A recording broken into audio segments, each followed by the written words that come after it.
आपदा हरमस विच कशीदगी मशरक वस्ता विच फिर जंग ते बदल गुड़े। आपदा हरमस विच अमरीका के प्रोजेक्ट फ्रीडम का आगाज। ईरानी मीडिया के मुताबिक ईरानी बंदरगाह उत्ते मुतअद्दिद तजारती जहाज़ां में आग लग गई।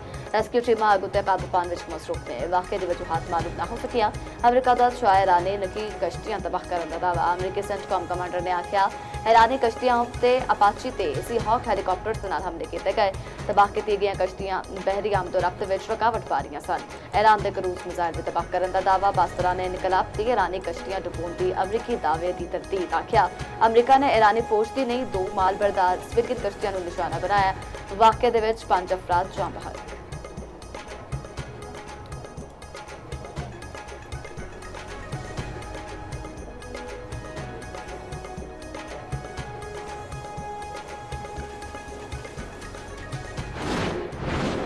यूएई दा ईरान ते मिसाइल ते ड्रोन हमलियां दा इल्जाम। अमराती वजारत दिफा दा आखना है कि ईरान तो 12 बैलिस्टिक 3 क्रूज मिसाइल ते 4 ड्रोन दागे गए। फजीरा विच तेल तनसीब उत्ते ड्रोन हमले नाल अग बरक उठी। 3 भारतीय जख्मी।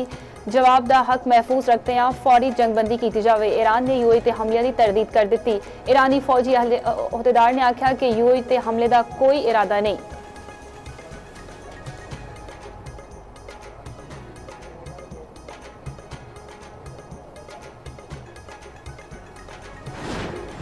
ट्रंप ने एक बार फिर ईरान को सफाई हस्ती तो मिटान देने की धमकी। आख्या कि ईरान ने प्रोजेक्ट फ्रीडम के शामिल अमरीकी जहाज़ों पर हमले किए तो उन्होंने दुनिया के नक्शे तो मिटा देंगे।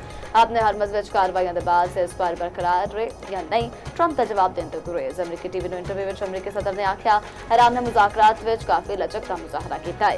ईरान ने नेक नीयती दे नाल मुआहदा करन वरना फौजी कार्रवाइयां दोबारा शुरू हो सकती ने। ट्रंप का ईरान की 7 फौजी कश्तियां तबाह करने का भी दावा। जनूबी कोरिया के कारगो जहाज़ उत्ते ईरानी हमलों का इल्जाम आखते हैं। मुमकिन है जनूबी कोरिया दे विच इस ऑपरेशन में शामिल होवे। व्हाइट हाउस विच बिजनेस सिमत नाल खिताब विच आख्या ईरान नूं जोहरी हथियार हासिल नहीं करन देंगे। असीं ईरान की फौजी ताकत नूं तबाह कर दिता। ईरान के 159 जहाज डुबो दिते गए ने। ईरान जंग खत्म होने ते पेट्रोल दी कीमतां तेजी दे नाल घट हो जाण। ईरानी वज़ीर ख़ारजा अब्बास अराग़ची ने आख्या है कि पाकिस्तान दी कोशिशां मुज़ाकरात विच पेशरफ्त हो रही है। इस दौरान अमरीका नूं अपना बुरा चाहण वालियां तो मुहतात रहना चाहिए है। अमरीका नूं फिर तो दलदल विच घसीटना चाहुंदे ने। मुतहदा अरब अमारात नूं भी मुहतात रहना चाहिए है। एक सूते बयान विच अराग़ची ने आख्या कि अपने हुरमज़ विच पेश आने वाले वाक़यात तो वाज़िया हो गया कि सियासी बहरान का कोई फौजी हल नहीं। ईरानी वज़ीर ख़ारजा ने अमरीका के प्रोजेक्ट फ्रीडम नूं प्रोजेक्ट डेडलॉक करार दे दिता। ईरानी पार्लीमेंट स्पीकर मोहम्मद बाकिर कालिबाफ ने आख्या कि आपने हुरमज़ के हवाले नाल नवा तवाज़न ते नवा स्ट्रक्चर तश्कील दिता जा रहा है। अमरीका ते इसते इत्तेहादिया ने जंगबंदी की खिलाफवर्जी की थी।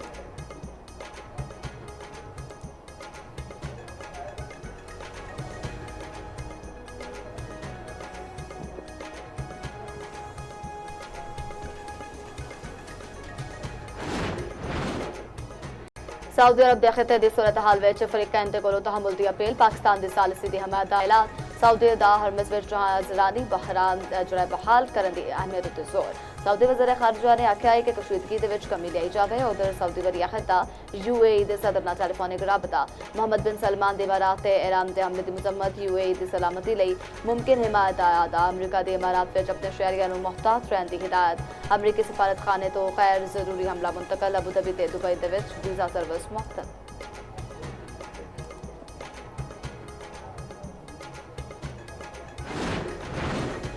अमरीका बतौर मकरूर ताकत कमज़ोर हो चुका है। अमरीका मुसलसल होर कमज़ोर हो रहा है। शहीद ईरानी सुप्रीम लीडर आयतुल्ला खामनाई दे सोशल मीडिया अकाउंट तो बयान जारी। लिखिया मकरूर ताकतां दा कमज़ोर होना मौजूदा आलमी दा बुनियादी जुज़े। इस आलमी तब्दीली का दूजा अहम पहलू ताकतां दा उभर के सामने आना है।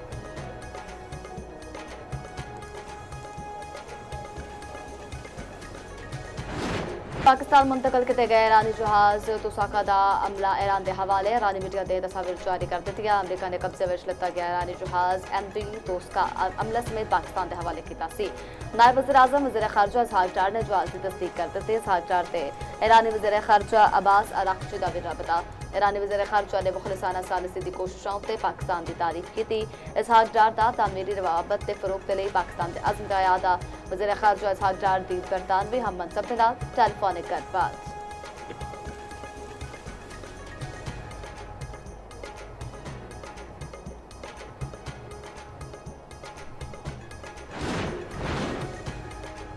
वज़ीर आला पंजाब मरीम नवाज नाल स्पीकर पंजाब असैम्बली मलक अहमद खान की मुलाकात। मरीम नवाज दा मलक अहमद खान की हमशीरा के इंतकाल उत्ते इजहार ताज़ियत फातिहा ख्वानी की थी। अवामी अमूर तरक्याती प्रोजेक्ट से उत्ते भी तबादला ख्याल किया गया।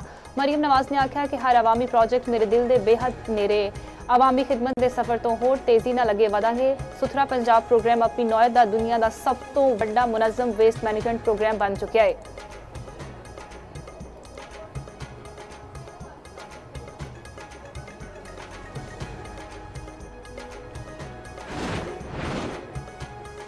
भारत ने बगैर तहकीकात पहलगाम वाक़े का इल्ज़ाम पाकिस्तान उतला दिता। वज़ीर-ए-आज़म शहबाज शरीफ ने पहलगाम वाक़े की गैर जानिबदाराना तहकीकात की पेशकश की थी।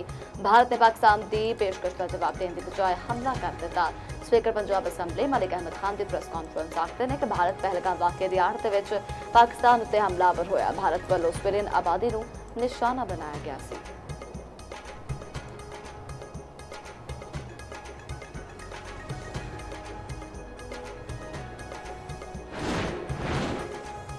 वज़ीर दाखिला मोहसिन नकवी का मार्कला रोड की मोटरवे तक तोसी के मेगा मनसूबे का दौरा। तमीराती सरगर्मियों का जायजा लिया।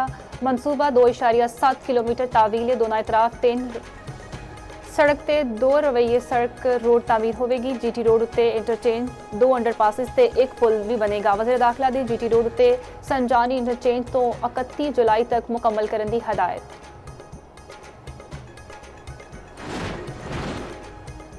वफाकी वज़ीर IT शुजा फातिमा दा आखना है जदीद टैक्नोलॉजी का इस्तेमाल हुकूमती अमूर दे विच शफाफियत लियावेगा। सलामती के शोबे दे विच भी टैक्नोलॉजी करीबी हैसियत हासिल कर चुकी है।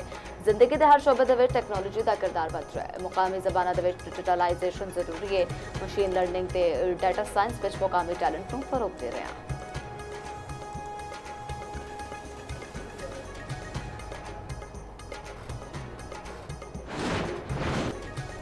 चार सदा के इलाके अतमंजई विच फायरिंग। मुमताज आलमदीन शेख मोहम्मद अदरीस जां बहाक। पुलिस राय के मुताबिक फायरिंग नाल सिक्योरिटी के मामूर 2 पुलिस एहलकार भी जख्मी हुए। मुलजिम मौके तो फरार हो गए।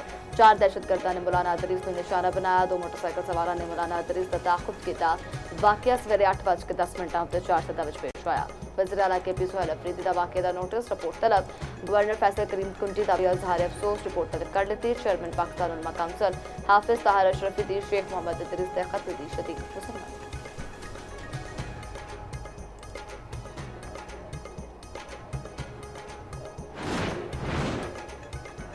कराची में शदीद गर्मी की लहर बरकरार। आज भी दर्जा हरारत 42 तो 44 डिग्री तक जान का इम्कान है। गुज़िश्ता रोज शदीद गर्मी ने 10 अफराद जान दी बाजी हार गए। मुख्तलिफ इलाकों तो लाशा मिलियां। कराची के मुख्तलिफ थावां ते हीट रिलीफ कैंप्स कायम कर दिए गए। अज शाम या रात में समुद्री हवावां की बहाली मुतवक्के।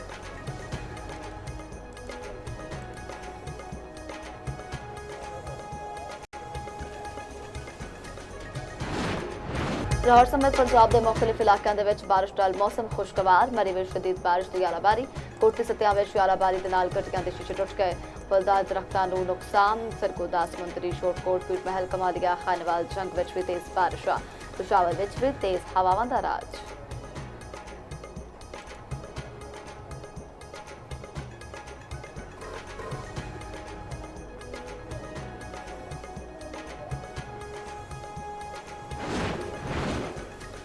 इस्लामाबाद तो नौजवान के अगवा के कतल में मुलविस 2 मरकजी मुलजिम गिरफ्तार। नौजवान को गुज़िश्ता रात सेक्टर F6 तो असलहे के जोर से अगवा किया गया सी। बाद में नौजवान की तशद्दुद ज़दा लाश सवाबी तो मिली सी। मकतूल नौजवान वालदैन का अकलौता पुत्र सी।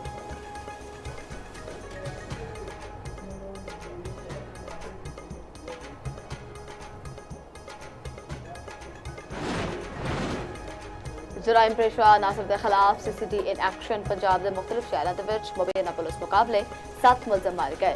चनियोट विच भी CCD ते डाकुआं दे विच फायरिंग का तबादला। 3 डाकू अपने साथियों की फायरिंग नाल हलाक। 3 फरार। गुजरावाला विच मुकाबले के दौरान 2 मुलजिम बाबर ते लियाकत मारे गए। गुजरावाला विच 3 मुकाबले 2 मुलजिम हलाक। 2 जख्मी हालत में गिरफ्तार।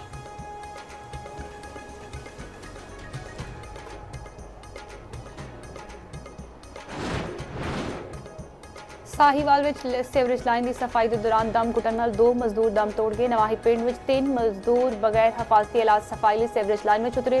दौरान सफाई 3 बेहोश हो गए। 2 हलाक। 3 हस्पताल मुंतकिल।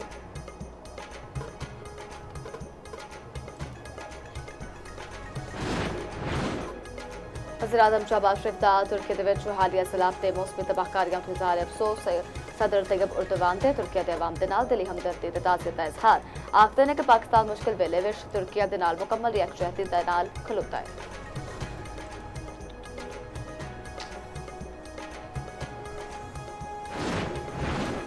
मारका हक विच चीन दा पाकिस्तान दे नाल मुकम्मल इजहार यकजहती पाकिस्तान दा आहनी दोस्त पाकिस्तान दे नाल मजबूती नाल खलोता रहा।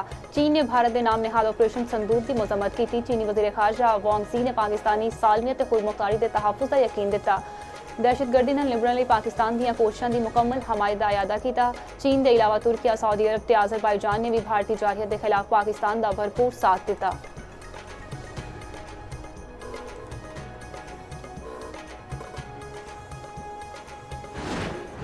ऐलान दे विच हुकूमत की हमायत विच मुजाहरियां दा सिलसिला जारी। हज़ारां शहरी सड़कों से निकला है। शुमाली शहर आस्ताना अशरफियत विच रैली ते हुकूमत ते मुसल्लह अफवाज दे हक विच नारेबाजी। तहरान ते इनकलाब स्क्वाड विच लगातार पेंट की रात भी आवाम की बड़ी तादाद जमा।